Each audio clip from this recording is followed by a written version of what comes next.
নাহিদ রানা আমাদের বাংলাদেশ ক্রিকেটের সম্পদ। নাহিদ রানা তার পিএসএলে প্রথম ম্যাচে কেন সুযোগ পায়নি, বাবর আজম এটা ক্লিয়ার করে বলে দিয়েছে। দেখুন নাহিদ রানা যদি পিএসএলে যদি প্রথম থেকে যদি খেলতে পারতেন, তিনি দেখুন প্রথমে 6টা ম্যাচ মিস করছে। কেন মিস করছে?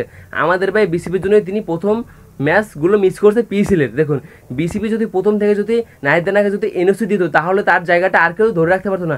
এখন যে পেশোয়ার জামির হয়ে খেলতে আছে নাহিদের পরিবর্তে, এখান থেকে দেখুন নাহিদ রানার পরিবর্তে যাকে নামিয়েছিল খেলতে, তিনি এখন পেশোয়ার জামির হয়ে দারুণ বল করছে।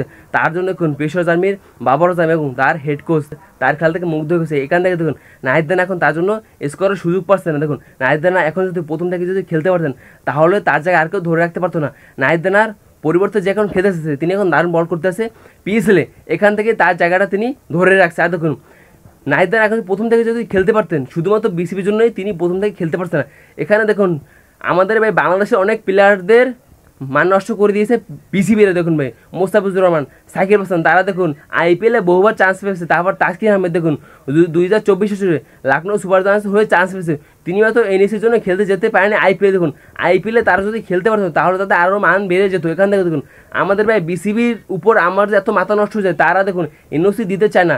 এনওসি যদি না দেয়, তাদের ভাই কখনো মান বাড়বে না। তাদেরকে যদি এনওসি যদি দেয়, তাহলে তারা আইপিএল খেলতে পারবে, পিএসএল খেলতে পারবে, তারপর বিগ ব্যাশ লিগ খেলতে পারবে। তারা যদি এই লিগগুলো যদি খেলে, তাদের আরও মান বেড়ে যাবে, তাদের খেলাটা আরও ভালো হয়ে যাবে। নাহিদ রানা আমাদের বাংলাদেশ ক্রিকেটের সম্পদ। নাহিদ রানা দেখুন 150 কিলোমিটার গতিতে বল করে, তার এই খেলা থেকে সবাই মুগ্ধ হয়ে গেছে। বাবর আজম, তারপর দেখুন বাবর আজমের হেড কোচ, তার এই খেলা থেকে কেউ অবাক হয়েছে। তারা শুধুমাত্র 150 কিলোমিটার গতির জন্যই তাকে কিনেছে। নাহিদ রানার জন্য শুভকামনা রইল, তার জন্য সম্পূর্ণ খেলাটা দিতে পারে পিএসএল এর মঞ্চে।